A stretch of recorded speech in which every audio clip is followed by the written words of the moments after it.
todos os instrumentos mágicos, a vassoura, a colher de pau, são substituições de outros elementos.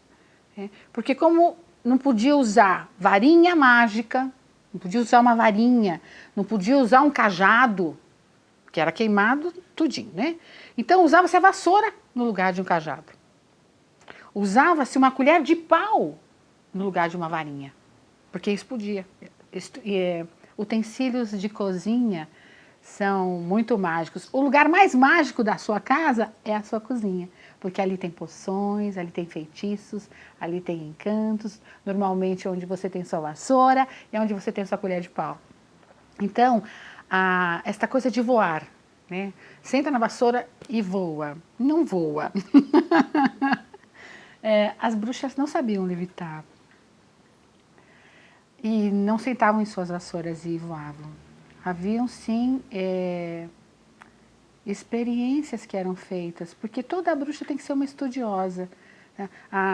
Lidar com a matéria, como você interfere com a matéria para que ela fique mais sutil. Né? Os processos que estudam cientificamente o que levita, o que não levita, estão aí para explicar isso. Né? Mas as vassouras, elas têm o principal objetivo de banir, de limpar. Tá? E quando você, umas meninas brincam, antigamente se brincava de cavalinho, né? Esse rito em torno de uma fogueira em que você monta na vassoura, você faz um vórtice e você faz uma espiral e isso sobe ou isso desce, dependendo da sua intenção de limpeza. Né? Então é um ritual que é feito com as vassouras. Né? E ela tem as etapas, né? Cada lugarzinho dela tem a sua função, né? Mas é para limpar. E o pensamento, a intenção, o desejo, o que vai no ser humano. E aí é uma escolha. Se eu bater um bolo, eu estiver com muita raiva, ai que raiva, quem comer daquele bolo vai ter algum pouquinho da minha raiva ali. Se eu bater esse mesmo bolo com muito amor, ai que gostoso, estou fazendo, vou receber as pessoas vão receber, além do bolo, aquele amor. Então, quando você me pergunta, a bruxaria pode ser usada para o mal, a intenção de quem está encantando alguma coisa ou fazendo a sua reverência é a responsabilidade do ato. Então, o que está dentro. Se a pessoa tem desejos ruins, se a pessoa tem más paixões e ela se mete lá a fazer qualquer coisa, seja um encanto, seja uma Ave Maria, ainda que seja uma Ave Maria, se ela tiver com a má paixão, isso vai ficar como uma coisa ruim. A bruxaria, magia negra, muito associada à bruxaria, não há. Sacrifícios humanos, não há. A gente não come criancinha.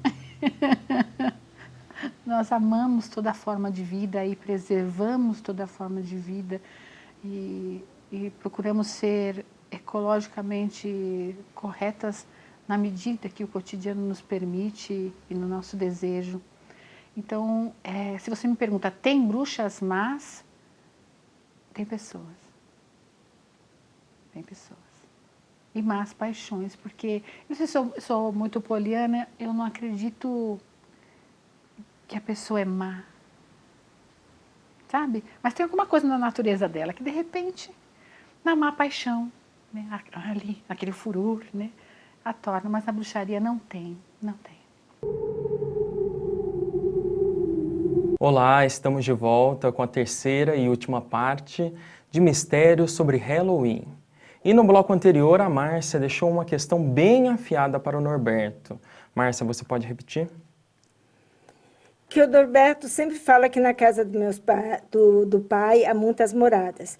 Nós, os teólogos católicos, interpretamos de que Deus é Pai, infinito amor, infinita misericórdia. E que Ele vai acolher todos os seus filhos, independente dos defeitos, das limitações humanas que tenha, porque é pai e porque ama cada um dos seus filhos. E você sempre se refere a espíritos zombeteiros, né? Espíritos mais desenvolvidos, espírito de luz, espírito de trevas, espíritos malignos. Então, é essa divisãozinha de tipos de espíritos diferentes que você chama de, na casa do meu pai, Amunta Moradas? Não.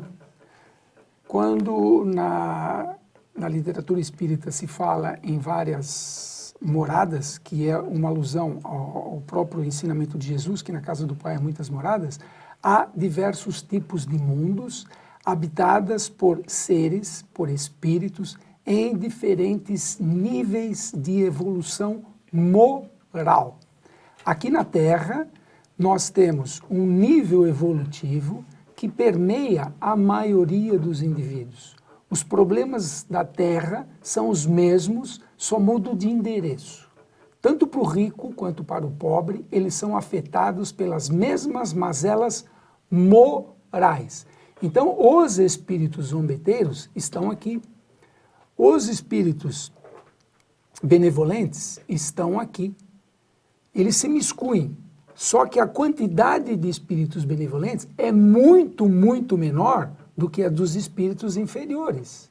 Basta ver uma distribuição estatística das coisas, do nível cultural. Não que o nível cultural defina a evolução moral do indivíduo. Cultura é uma coisa, moral é outra totalmente diferente. O indivíduo pode ser PhD e ter moral desse tamanhozinho. Então, quando nós fazemos alusão às mensagens de Jesus de que na casa do Pai há muitas moradas, estamos fazendo alusão a outros mundos com diferentes níveis evolutivos. Cada uma das estrelinhas, cada uma das constelações, cada uma das galáxias são habitadas por espíritos. Não estão aí simplesmente para inspirar poetas. Uhum. A Márcia estava fazendo uma cara de indignada. Não, de indignada não, de assustada. Só por uma afirmação ali que ele falou. Que o número de benevolentes é menor, né? Então, quanto mais a população da Terra aumenta, menos espíritos benevolentes tem por aqui. Então, Norberto, por favor, eu acho que tem muito mais lógica a gente ler com sinceridade de coração os textos bíblicos, ver que não faz parte da revelação bíblica e do Evangelho e da palavra de Jesus essa evolução que você defende tanto. Jesus insiste muito na parábola do filho pródigo, na da ovelha perdida, que o pai se preocupa muito mais com aquele que está fora do caminho do bem do que com os outros que estão ali certinho. Tal como o pai terreno. Ele tem 7 filhos, ele vai preocupar com aquele que está perigado a desandar. O que está no caminho do bem, ele não preocupa tanto. Então, realmente me chamou a atenção essa sua frase de falar que são poucos os benevolentes na quantidade de milhões de... 6 bilhões e meio de indivíduos. É uma indivíduos que nós pirâmide. temos e que cada vez aumenta mais. Os países estão cada vez mais Populosos. preocupados com a superpopulação e Isso. estão diminuindo cada vez mais os benevolentes. E isso é evoluir. Isso. Imagine a hora que a gente começar a regredir, então. Norberto, agora você tem a oportunidade de fazer uma pergunta para a Márcia sobre o tema. Com relação ainda ao tema do programa, que é o Halloween, né? A importância disso nos aspectos folclóricos e a importância disso na oportunidade de uma revelação. Então, como que você vê isso? Vocês, parapsicólogos, aceitariam que na brincadeira possam ser instigados outros espíritos inferiores, ou isso está fora de cogitação? Para os católicos e para a ciência, está fora de cogitação. Nós não temos como evitar que toda a população de um país inteiro fale de bicho-papão, de fada do dente e de várias outras, né, lendas e mitos que se tem para a população infantil, porque às vezes elas só entendem a linguagem do sonho, da fantasia, que é o mundinho delas. E temos muito que lamentar que depois a gente conviva aí com adultos, com doutorados, PhDs em tantas coisas, ou até pessoas maduras mesmo, né, de 30, 40, 50, 60 anos, com uma mentalidade mágico-religiosa, supersticiosa, idêntica a uma criança de 7 anos. Uhum. Norberto, suas considerações finais? Com relação à criação mental, à fantasia criada, evidentemente que isso faz parte da nossa coletividade. Cada um de nós tem as nossas verdades. Então, independente da festividade, independente se for um dia de alusão aos mortos, se for um dia de Halloween ou se for um dia de Natal, qualquer comemoração, o que importa é a intenção. Qual que é a intenção? O que está me movendo a eu fazer determinada coisa? Essa determinada coisa é para o bem? Se você está imbuído de fazer o bem, da prática do bem, as forças do mal não vão te atingir. Se você se deixar levar pelas crendices, pelos mitos e mudar a sua faixa vibratória, você vai abrir brecha para que, volto a falar nos espíritos zombeteiros e brincalhões, o induzam a fazer coisas anormais e descabidas moralmente. Festa é festa, o objetivo da festa é que tem que ser avaliado. Márcia, suas considerações finais? Eu não acho que só a boa intenção valha em outras circunstâncias da vida e nesta sequer também não.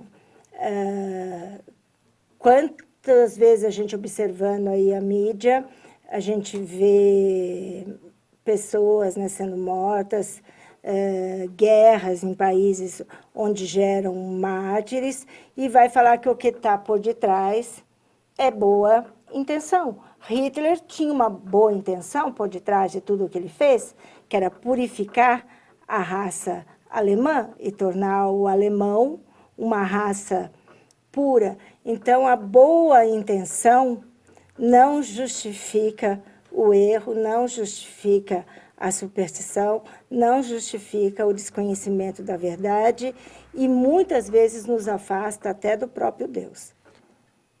Obrigado, Márcia. Obrigado, Norberto. E vocês aí de casa, o que acharam do nosso debate de hoje? Faltou algum assunto a ser abordado? Deixe a sua opinião nas nossas redes sociais, no Facebook, YouTube e também no nosso e-mail, mistérios@tvmundomaior.com.br. Um grande abraço e até a próxima.